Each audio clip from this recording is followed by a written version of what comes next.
Welcome viewer உயிர் kabaddi YouTube சேனலுக்கு உங்களை வரவேற்கிறேன். நம்ம சேனலில் யாராவது சப்ஸ்கிரைப் பண்ணாமல் இருந்தால் கீழே இருக்கிற ரெட் கலர் பட்டன் சப்ஸ்கிரைப் பண்ணுங்கள். பதிவேற்றங்களை உடனுக்குடன் தெரிஞ்சுக்கணும்னா பக்கத்தில் இருக்க பெல் ஐக்கனை சேர்த்து ப்ரெஸ் பண்ணிக்கோங்க. நம்ம சேனலில் போகிற வீடியோ உங்களுக்கு ரொம்ப பிடிச்சிருந்தா லைக் பண்ணுங்கள். ரொம்ப பிடிச்சிருந்தா உங்கள் ஃப்ரெண்ட்ஸுக்கு ஷேர் பண்ணுங்கள். வீடியோ பற்றின கருத்துக்களை கீழே கமெண்ட் பண்ணுங்கள். வாங்க வீடியோக்குள்ளே போகலாம். வணக்கம் கபடி உறவுகளே, நான் உங்கள் உயிர் கபடி தீபன். இன்றைக்கி நம்ம எங்கே இருக்குன்னு பார்த்தீங்கன்னா, நம்ம மேட்டுப்பட்டி கிராமத்தில் தாங்க இருக்கோம். இந்த மேட்டுப்பட்டி கிராமம் எங்கே இருக்குன்னு பார்த்தீங்கன்னா, நம்ம லால்குடி வட்டம் திருச்சி மாவட்டத்தில் தாங்க இருக்குது. இன்றைக்கி நம்ம இங்கே எதுக்காக வந்திருக்கோன்னு பார்த்தீங்கன்னா, ப்ரோ கபடி சீசன் 9 பெங்கால் வாரியர்ஸில் விளையாண்ட டாப் ரைடரான நம்ம குகன் அவர்களை தாங்க நேர்காணல் பார்க்க வந்திருக்கோம். அவர் ப்ரோ கபடிக்கு போகிறதுக்கு முன்னாடி எவ்வளோ கஷ்டப்பட்டார், அவருக்கு உதவி செய்தவங்க, அவர் ப்ரோ கபடிக்கு போகிறதுக்கு காரணமானவங்க, அவரோட வாழ்க்கை வரலாறு பற்றி அவர்கிட்ட நம்ம கேட்டு தெரிஞ்சுக்கலாம். வீடியோவை கடைசி வரைக்கும் பாருங்கள், சப்ஸ்கிரைப் பண்ணிவிட்டு பாருங்கள். வாங்க வீடியோக்கெலாம் போகலாம்.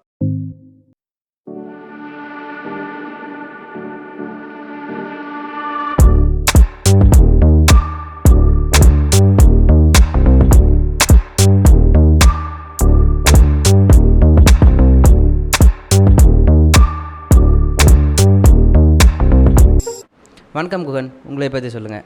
வணக்கம், என் பேர் குகன். அப்பா அம்மா நான் மட்டும் தாங்க வீட்டில்.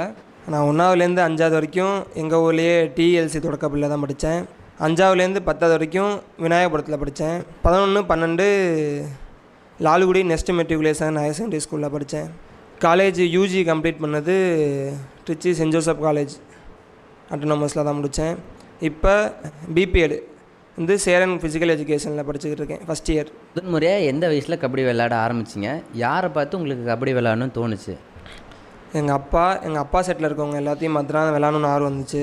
நிறைய பேர் இருக்காங்க, எங்கள் கெனடி பெரியப்பா, சங்கரிஸ்தபா, வெலிக்ஸ் மாமா, கிங்ஸ்லி அண்ணன், பிரிட்டோ, நிறையா பேர் இருக்காங்க. அவங்கள பார்த்தா எனக்கு இந்த ஆர்வம் வந்துச்சு கபடி விளாடணுன்னு சின்ன பிள்ளையிலே. ஸ்கூல்லேருந்தே விளாட ஆரம்பிச்சிட்டேன். ஆனால் வெளியில் எங்கேயும் மேட்ச் போனதில்லை. அவங்க விளாட்றதெல்லாம் பார்த்து எனக்கு போகணுன்னு ஆசை. ஆனால் எங்கள் வீட்டில் விட மாட்டாங்க. 12th வரைக்குமே என்னை விளையாட விடலை. வீட்டுக்கு ஒரே பையன்றனால வெளியிலே விட மாட்டாங்க. ஊரில் எல்லோரும் பெரியவங்களாம் வந்து கேட்பாங்க, அந்த பையனை விடுங்க, விளையாட கூட்டி போகிறோன்னு. ஏதாவது ஒரு மேட்ச் 2 மேட்ச் விடுவாங்க, அவ்வளோதான். மற்றபடி எங்கேயும் வெளில விட மாட்டாங்க. அப்புறம் எனக்கு இதில் தான் ரொம்ப இன்ட்ரெஸ்ட்டுன்னு தெரிஞ்ச உடனே அப்பா விட்டாங்க. நிறைய பேர் வந்து சொல்லி தருவாங்க. நாங்கள் விளையாண்டுட்டு இருந்தோன்னா அந்த பக்கமாக போகிறவங்க, எங்கள் கிரவுண்டு பக்கமாக போகிறவங்க பெரியவங்க யாராக இருந்தாலும் வந்து பார்த்துட்டு இப்படி விளையாடணும்னு சொல்லி கொடுத்துட்டு போவாங்க. இன்னும் ஹெல்ப் பண்ணுறதுனா எங்கள் கேண்டி வைப்பா, இமான் அண்ணன், எங்கள் சங்கர் சபா, நிறைய பேர் இருக்காங்க, கிங்ஸ்லி அண்ணன், நிறையா பேர் ஹெல்ப் பண்ணுவாங்க. மேட்ச்சுக்கு போகிறதுக்கு பஸ் பேரு, டிஷர்ட் அடித்து கொடுக்குறது எல்லாமே பண்ணுவாங்க. உங்களுக்கு ஏற்பட்ட காயங்களை நீங்கள் எப்படி கடந்து வந்தீங்க? அடிபட்டுருக்கு, ஒரே தாட்டி அடிபட்டுருக்கு. ஒரு தாட்டி திருச்செந்தூர் மேட்ச்சில் பிடிக்கிறப்போ தூக்கி இப்படி தலைகளாக அடிச்சிருவாங்க. அடிக்கிறப்போ ஒரு நாள் ஃபுல்லாக சுயநலம் இல்லாமல் இருந்தேன். அது மட்டும்தான் எனக்கு தெரிஞ்சு இன்ன வரைக்கும் எனக்கு அடிபட்டது. ஆடுகளத்தில் நீங்கள் விளையாடுறப்போ ஆடியன்ஸில் உங்கள் பேரை சொல்லி கத்துறப்போ உங்களுக்கு எப்படி இருக்கும்? எவ்வளோ ஹாப்பியாக இருக்கும்? கபடி விளையாடுறவங்க எல்லாத்துக்குமே ஒரு போதனை அதுதான். எல்லோரும் நம்ம பேர் சொல்லி கத்துறது, அந்த மூமெண்ட்டு ரொம்ப நல்லாயிருக்கும். எனக்கு அந்த மாதிரி மூமெண்ட்டு ரொம்ப ஹாப்பியாக இருந்துச்சு. நிறையா இடம் இருக்குது. அதில் ரொம்ப எனக்கு பெஸ்ட்டுனா நாமக்கல் அரியகொண்டம்பட்டி மேட்ச்சு. அந்த மேட்ச்சை தான் எனக்கு ரொம்ப ஹாப்பியாக ஃபீல் ஆணுச்சு. இப்போ லாஸ்ட்டு 5 நிமிட்ஸ் சொல்லிட்டாங்க. ஆப்பனண்ட் அணி வந்து உங்களை விட ஒரு 10 பாயிண்ட் அதிகமாக இருக்காங்க. அந்த டைமில் உங்களுக்கு வந்து எப்படி இருக்கும்? இந்த லாஸ்ட்டு 5 நிமிஷம் கேமுன்றது தான் கபடி. எங்கள் மேட்சாக இருந்தாலும் அந்த லாஸ்ட்டு 5 நிமிஷன்ற கேம் தான் பார்க்குற மாதிரி இருக்கும். ஏன்னா அதுதான் ரொம்ப சுறுசுறுப்பாக இருக்கும். நம்மளுக்கும் அந்த டைமில் தான் மைண்ட் ரொம்ப வேலை செய்யும். எல்லாம் டக்குன்னு டைம் அவுட் வாங்கி, லாஸ்ட் 5 நிமிஷம் சொல்லிட்டா டக்குன்னு டைம் அவுட் வாங்கி எல்லோரும் பேசுவோம், எப்படி பாயிண்ட் எடுக்கணும் அப்படின்னு சொல்லி பேசுவோம். அந்த லாஸ்ட்டு 5 நிமிஷம் தான் நம்ம மைண்டே ரொம்ப சுறுசுறுப்பாக வேலை செய்யும். ஆடுகளத்தில் வெற்றி தோல்வி ரெண்டுமே பார்த்துருப்பீங்க. ஜெயிக்கிறப்போ உங்களுக்கு எப்படி இருக்கும்? தோல்வி பெறப்போ நீங்கள் என்ன கற்றுக்குவீங்க? இந்த இடத்துல ஜெயிக்கிறப்ப ரொம்ப ஹாப்பியாக நல்லாயிருக்கும். தோக்குறப்ப என்ன அடுத்த மேட்ச்சு இந்த தப்பை நம்ம பண்ணக்கூடாது, தப்பை சரி பண்ணிக்கணும் அப்படின்னு சொல்லி தோணும். அடுத்த மேட்ச்சுக்கு நம்ம கண்டிப்பாக வெற்றி பெறணும்னு தோணும். கபடி பயணத்தில் உங்களோட கனவு என்ன? முதல்ல என்னோடய கனவு, நான் கபடி வாழ்க்கை ஆரம்பித்தப்ப நான் எங்கள் ஊர் டீமில் நல்லா விளாடணும் அப்படின்னு தான் ஆசைப்பட்டேன். அதுவும் நடந்துச்சு. அதுக்கப்புறம் காலேஜ் போனேன். காலேஜ் போயிட்டு விளையாட ஆரம்பிச்சிட்ருக்கப்ப ப்ரோ கபடி போகணுன்னு ரொம்ப ஆசைப்பட்டேன். என்னோடய கனவு ப்ரோ கபடியாக இருந்துச்சு. அதுவும் அடைஞ்சிட்டேன். இப்போ அதுக்கப்புறம் விளாண்டுருக்கப்ப அடுத்து இந்தியாவுக்காக விளாடணும், அதுதான் என்னோடய கனவு. அந்த கனவு நிறைவேறதுக்கு நான் இன்னும் நிறையா முயற்சி பண்ணுவேன்.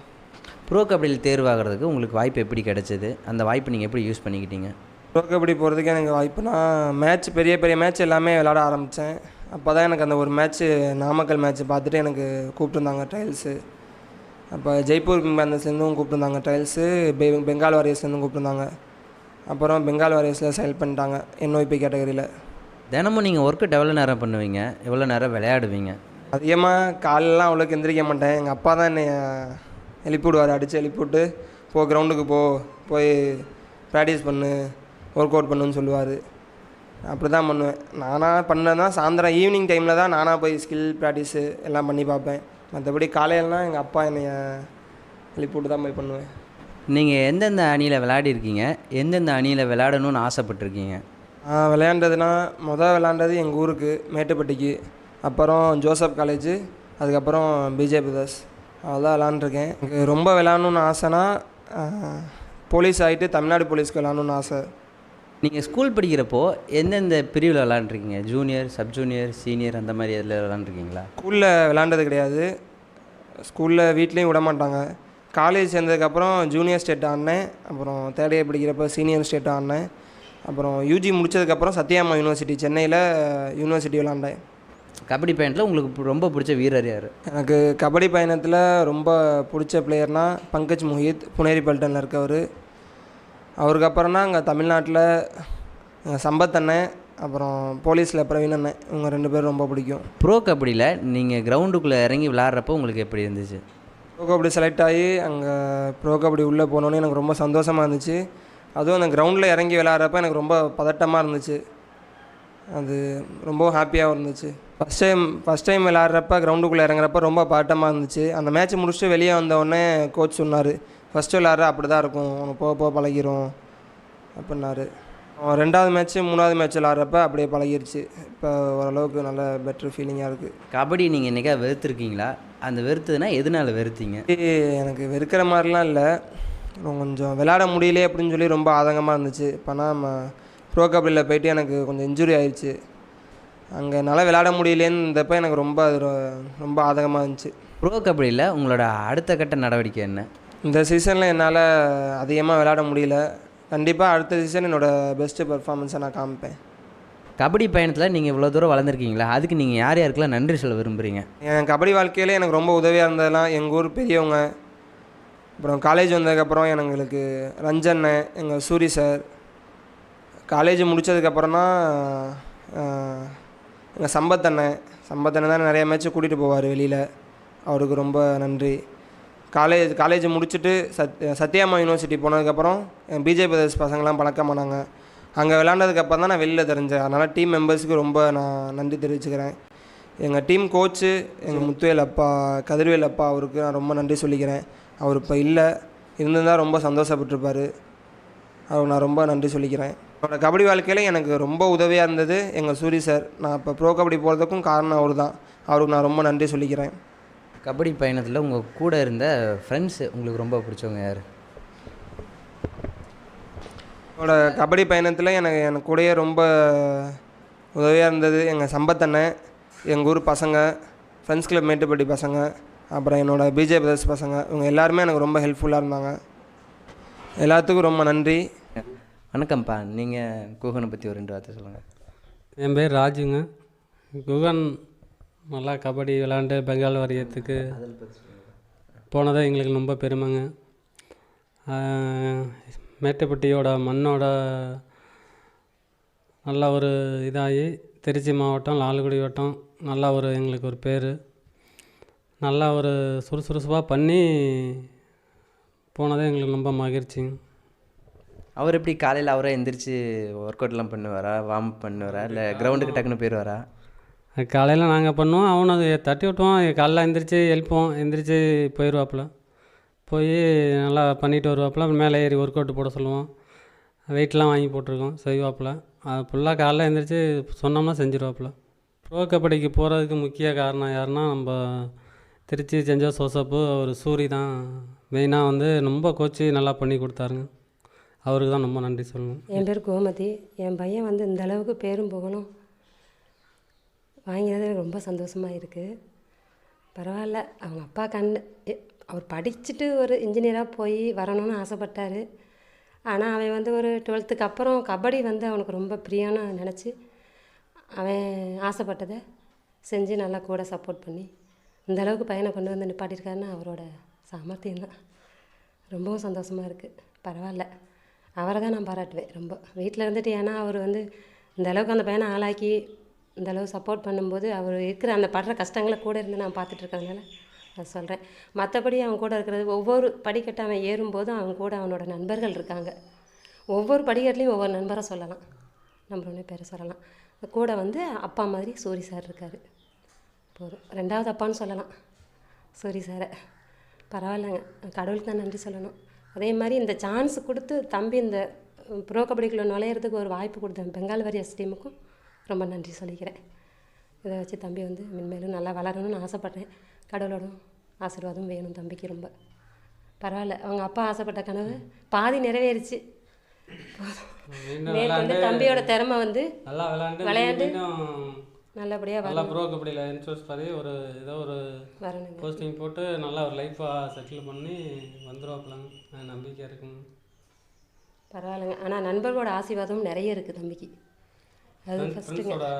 பழக்க வழக்கம் நிறையா இருக்குங்க. நல்லா கூட பிறந்த தம்பி மாதிரி இருந்து தம்பிக்கு நல்லா சப்போர்ட் பண்ணி இவனை இந்த அளவுக்கு உற்சாகம் கொடுத்து வந்தது ரொம்ப சந்தோஷமாக இருக்குது. பரவாயில்லைங்க, சாருக்கும் நன்றி சொல்கிறேங்க. நீங்கள் நினச்ச மாதிரி தம்பி இன்னும் மென்மேலும் வளர்றதுக்கு எனது சார்பாகவும் இதை பார்த்துட்டு இருக்க ஆடியன்ஸ் சார்பாகவும் வாழ்த்துக்கள். நன்றி. வணக்கம், நான் உங்கள் குகன். இதான் எங்கள் ஊர் பசங்க. இவங்கள பார்த்துட்டு இதுதான் எங்கள் ஊர் பெரியவங்க. நான் இவங்கள பார்த்து தான் கபடி விளையாட கற்றுக்கிட்டேன். இவங்க எங்கள் ஜோயல் சார், எங்கள் அப்பா, அவங்க இமான் அண்ணன், அது எங்கள் கென்னடி பெரியப்பா. இது இவங்களாம் எங்கள் பசங்க, எங்கள் ஊர் பசங்க, ஃப்ரெண்ட்ஸ் கிளப் மேட்டுப்பட்டி பசங்க. சின்ன பிள்ளைலேருந்து நான் இவங்களோட தான் விளாண்டுட்டு இருக்கேன். இவங்களாம் விளாட்ற பார்த்துலாம் எனக்கு கபடி மேலே ஆர்வம் வந்துச்சு. அதனால தான் நான் இப்போ இவ்வளோ தூரம் கபடி விளாண்டுட்டு இருக்கேன். அதுக்காக இவங்களுக்கு ரொம்ப நன்றி சொல்ல விரும்புகிறேன். மேட்டுப்பட்டியிலேருந்து இமானுவேல் பேசுகிறான். நண்பன் ஃப்ரெண்ட்ஸ் கிளப் கபடி குழுவில் குகன் அவர்கள் சின்ன பிள்ளையிலேருந்து விளையாடுறாரு. நாங்களாம் விளையாடுறப்ப அவர் சின்ன பிள்ளையாக இருந்தார். எங்களை பார்த்து தொடர்ந்து அவர் உற்சாகமாக ரொம்ப கபடி விளையாட ஆரம்பித்தார். இன்றைக்கி இந்தளவு உயர்ந்திருக்காருன்னா அதற்கு காரணம் என்னென்னா அவருக்கு இருந்த இன்ட்ரெஸ்ட்டு, விளையாட்டின் மேலே, குறிப்பாக கபடியில் ரொம்ப இன்ட்ரெஸ்ட்டு. அதே போல் ஓன் இன்ட்ரெஸ்ட் அவருக்கு அதிகமாக இருந்தது. அதோடு கூட ஃப்ரெண்ட்ஸ் கிளப் மேட்டுப்பட்டியில் இருந்த மற்றவர்களும் அவரோட இணைந்து எல்லா இடத்துலையும் போய் மேட்சஸ் விளையாடுறப்ப இன்னும் அவருக்கு அதிகமான ஒரு ஆர்வம் வந்தது. அதனால தான் இன்றைக்கி வந்து ப்ரோ கபடியில் செலக்ட் ஆகி விளையாடக்கூடிய வாய்ப்பு கிடைச்சதுன்னா அதை நிச்சயம் அவருடைய இன்ட்ரெஸ்ட்டு கூட இருந்த அவரோட இருந்த ஃப்ரெண்ட்ஸ் எல்லாம் சேர்ந்து அவருக்கு ஒரு புது உற்சாகம் வந்ததுனால சிறப்பாக விளையாடக்கூடிய வாய்ப்பு ஏற்பட்டுச்சு. அதுக்கு காரணம் ஃப்ரெண்ட்ஸ் கிளப் மேட்டுப்பட்டி. அதில் விளையாண்டு பல இடங்களில் விளையாடுறப்ப அவர் வந்து தன்னுடைய திறமையை அதிகமாக வளர்த்துக்கிட்டார். குறிப்பாக அவர்கிட்ட நிறைய ஸ்கில் வந்து காணப்பட்டது. இந்த ப்ரோ கபடியில் விளையாடுறதுக்கு காரணமே வந்து அவர்கிட்ட இருந்த ஒரு நிறைய ஸ்கில் இருந்துச்சு. குறிப்பாக நிறையா டைவ் அடிக்கிறது, மற்ற நிறைய ஸ்கில் இருந்ததுனால தான் இந்தளவு உயர்ந்து ப்ரோ கபடியில் டீமில் செலக்ட் ஆகி விளையாடக்கூடிய வாய்ப்பு கிடைச்சதுக்கு காரணம் ஓன் இன்ட்ரெஸ்ட், நிறைய ஸ்கில் இருக்குது. அதனால் விளையாடினார். அவர் விளையாண்டது வந்து மேட்டுப்பட்டிக்கே ஒரு ரொம்ப சிறப்பாக இருந்தது, ஒரு பெருமையை தேடி தந்திருக்காரு. நாட் ஒன்லி மேட்டுப்பட்டி, திருச்சி டிஸ்ட்ரிக்கு, நம்முடைய தமிழ்நாட்டுக்கே வந்து ஒரு பெருமை வந்திருக்குன்னா அது குகன் மூலமாக தான் வந்திருக்கு. ஆகவே அதனால் நாங்கள் வந்து ரொம்ப மகிழ்ச்சியாக இருக்கோம். எங்கள் ஊருக்கு ஒரு பெரிய பெருமையை தேடி தந்திருக்காரு. ஆகவே அவருக்கு இந்த நேரத்தில் எங்களுடைய வாழ்த்துதலை தெரிவிக்கிறோம். இன்னும் இது மட்டுமல்ல, இன்னும் இது போல் பல சாதனைகள் படைப்பதற்கு நாங்கள் மேட்டுப்பட்டி ஃப்ரெண்ட்ஸ் கிளப் மூலமாக அவருக்கு வாழ்த்துதலை கூறிக்கொள்கிறோம்.